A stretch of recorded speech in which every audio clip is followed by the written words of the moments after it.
এটি পশ্চিমের একটি গ্রাম। আগের দিন রাতে এই গ্রামে ডাকাতি হয়েছিল। শীতের সকালবেলা আগুন পুইতে পুইতে গ্রামের কিছু লোক সেই ডাকাতি নিয়ে বসে আলোচনা করছে। তখন আমি ঘুমোইনি, হঠাৎ হইচই, ডাকাত ডাকাত করে চারিদিকে রব উঠেছে। আমি আমি ভয় আর বাইরে বেরোইনি। হায় না না, ভালোই করেছিস। ওদের কাছে সব অস্ত্র থাকে। আরে বাবা, নিজে বাঁচলে তবে তো বাপের নাম। আমার তো বড় পেয়েছিল, সবে মাঠে বসেছি, ভয় ছুট, জল সমেত মগ ফেলে সোজা একটা গাছে। তাহলে তুই ডাকাতদের দেখেছিস? হ্যাঁ হ্যাঁ, ওই লালু বাবু থাকলে নির্ঘাত ডাকাতের সাথে লড়াই করত। ওহো, লালুবাবু নেই? আরে নেই বলেই তো ডাকাতগুলো সব পার পেয়ে গেল। হ্যাঁ। কিরে বটু, তোর সাথে কথা ছিল। এখন যা, দুপুরে মিত্তিরদের বাগানের পুকুর ঘাটে আমার সঙ্গে দেখা করিস। ঠিক আছে।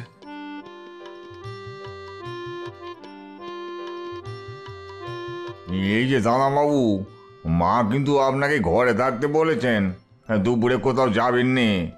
এই যা তো, তোর কাজ কর। মা আপনাকে বলতে বলেছে তাই। সে আমি বুঝে নেব, তোকে অত চিন্তা করতে হবে না।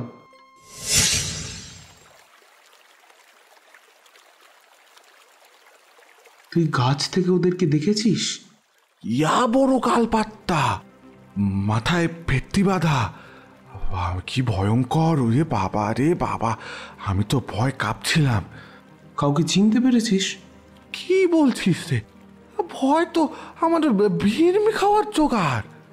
ঠিক আছে, সন্ধেবেলায় নীলু, আব্দুল আর তুই ভাঙা শিব মন্দিরে আসবি, আমি থাকবো। আসবি কিন্তু। ভাঙা মন্দির সন্ধ্যাবেলা? বাবা যদি বকে? তোর বাবা জানবে কি করে? বাবা যদি খোঁজ করে? তাছাড়া সন্ধ্যাবেলায় শিব মন্দিরের ওদিকে তো কেউ যায় না, তেনারা থাকেন তো। তিনারা? তিনারা কারা? ভূত? ব্রহ্মদৈত্যী? লোকে যে বলে। বলুক গে, আমি তো থাকবো। জানিস তো আমি বামুন, আমার পইতে আছে। ওসব ভূত টুত আমার কিচ্ছু করতে পারবে না। আরে তুই তো বামুন, কিন্তু আমি তো বামুন না। আমাদের যদি ঘাড় মটকায় তখন কি হবে? তখন আমি ওদের গাড় মটকাবো। যা বললাম তাই কর, এখন যা। আচ্ছা।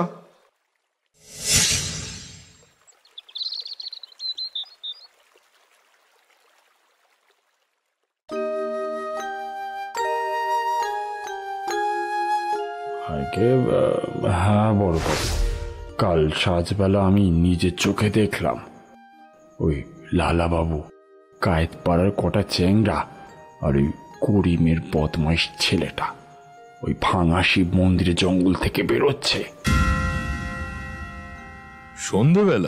সন্ধেবেলা ওখানে কি করছিল? ওদিকটায় তো দিনের বেলায় কেউ যায় না।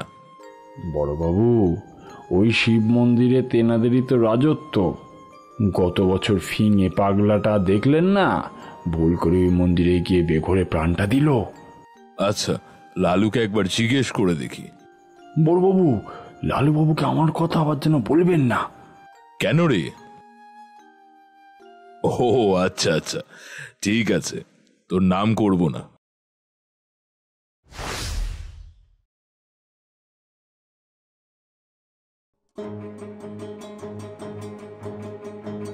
এই, কাল সন্ধ্যাবেলা তোরা শিব মন্দিরে গিয়েছিলি কেন? জানিস না ওখানে দিনের বেলাতেই কেউ যায় না? আপনাকে কে বলল? তার জবাব কি তোকে দিতে হবে বেয়াদব? আর যদি কোনোদিন শুনি, চাপকে পিঠে চামড়া তুলে দেবো।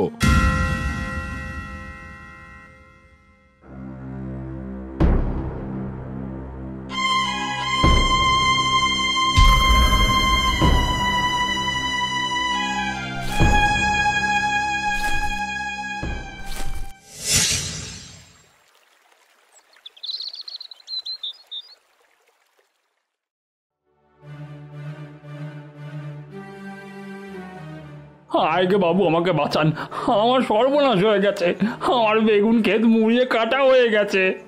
কি করে হলো জলধর?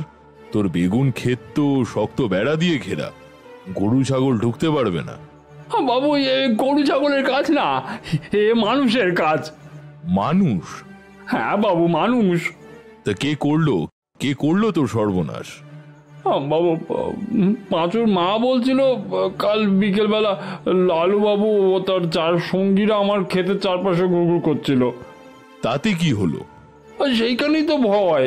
কাল আমি যখন আপনার সাথে কথা বলছিলাম তখন লালু বাবু আড়াল থেকে শুনেছে। কি শুনেছে? ওই যে আমি আপনাকে ভাঙা শিব মন্দিরের কথা বলেছিলাম। ও আচ্ছা, বেটা এত বদমাইশ হয়েছে। দাঁড়াও, ওকে এক্ষুনি ডাকছি। লালু, লালু, এই লালু।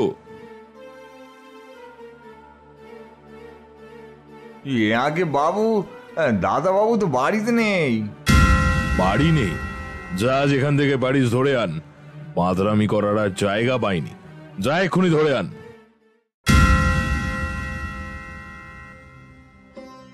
বাবু আমার কি হবে? আমি যে ধনে প্রাণে মারা যাব। মরবি কেন? যদি প্রমাণ হয় লালুর কাজ, তাহলে ওকে দিয়েই তোর ক্ষেত চাষ করাবো, খরচা সব আমার। কিন্তু তোকেও প্রমাণ করতে হবে যে এটা লালুরই কাজ। আগে বাবু আমি তো চোখে দেখিনি, তবে পাঁচুর মা ওদের গুড় করতে দেখেছে, আর তাই। তাই? তাই কি ক্ষেতের বেগুন গাছ মোড়াতে দেখেছিলি কি? আগে না। তবে যদি প্রমাণ করতে পারো তাহলে তোমার ক্ষতিপূরণ পাবে। যাও, আগে গিয়ে প্রমাণ করো। জি আগে।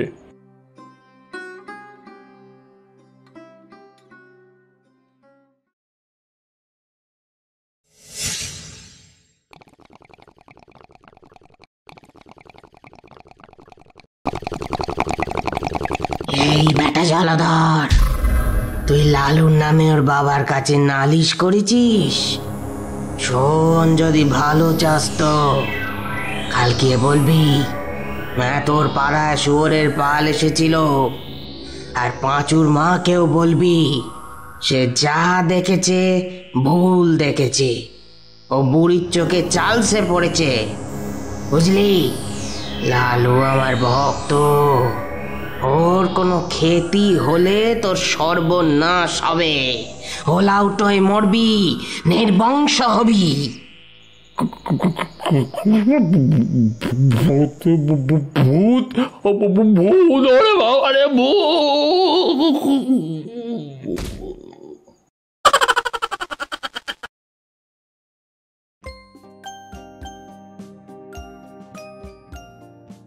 হ্যাঁ গো, লালু নাকি আবার কার বাগানে ক্ষতি করেছে?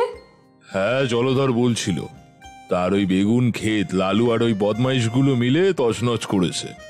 সে কি? ওকে বাপু, তুমি অন্য কোথাও ব্যবস্থা করো। ও ছেলে আমাদের শান্তিতে বাঁচতে দেবে না, নিত্যদিন কিছু না কিছু অঘটন ঘটাচ্ছে। ওর একটা ব্যবস্থা এবার তুমি করো। হ্যাঁ, তবে আজ সকালে জলধর এসে বলল ওটি লালুদের কাণ্ড নয়, মেথর পাড়ার শুয়োরের পাল ওর বেগুন খেতে ঢুকেছিল। কিন্তু ব্যাপারটা এত তাড়াতাড়ি মিটে যাবে ভাবনা হচ্ছে। তোমার ছেলে জলধরের সাথে অন্য কোনো চাল চালছে না তো? ওকে আমার বিশ্বাস নেই।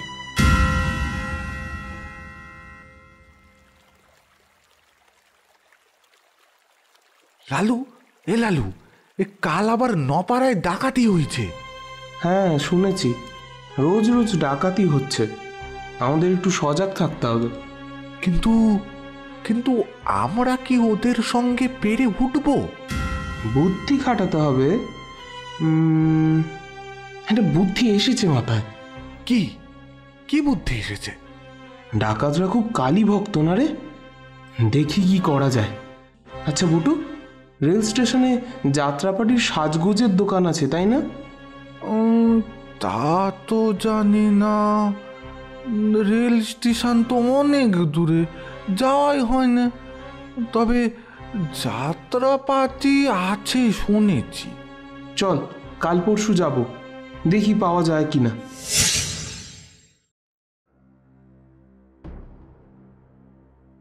সবাই শোন, এখন সব চুপ করে থাক।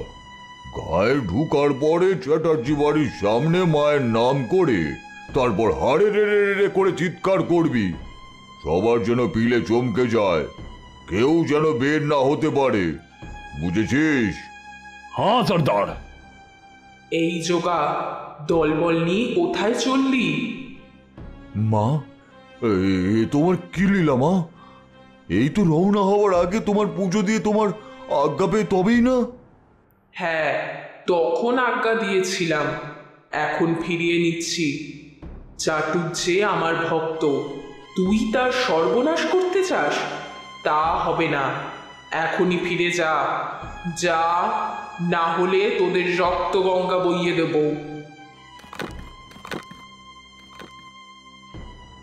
মাগো, এবার আমায় ক্ষমা করো মা, না হলে আমার মুখ থাকবে না, সর্দারি চলে যাবে, আমাকে কেউ মানবে না।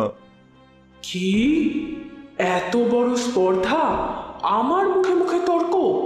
তবে দেখ। রক্ষা করো মা, রক্ষা করো মা, আমরা তোমার সন্তান। ক্ষমা করো মা, ক্ষমা করো, ক্ষমা করো। মাগো, ক্ষমা করো মা, আমরা কত ভাগ্য করে এসেছি তোমার দর্শন পেলুম। আমরা এক্ষুনি চলে যাচ্ছি মা, আর এমুখো হব না। হ্যাঁ, আর এ মুখ হবি না, জীবনেও না। যদি কখনো ভুলে আসিস তবে মুখে রক্ত উঠে মরবি, তোদের বংশ নির্বংশ হবে, বুঝেছিস? আমা, জীবনে কখনো এই তল্লাটে আর আসবনি, এই কথা দিলাম।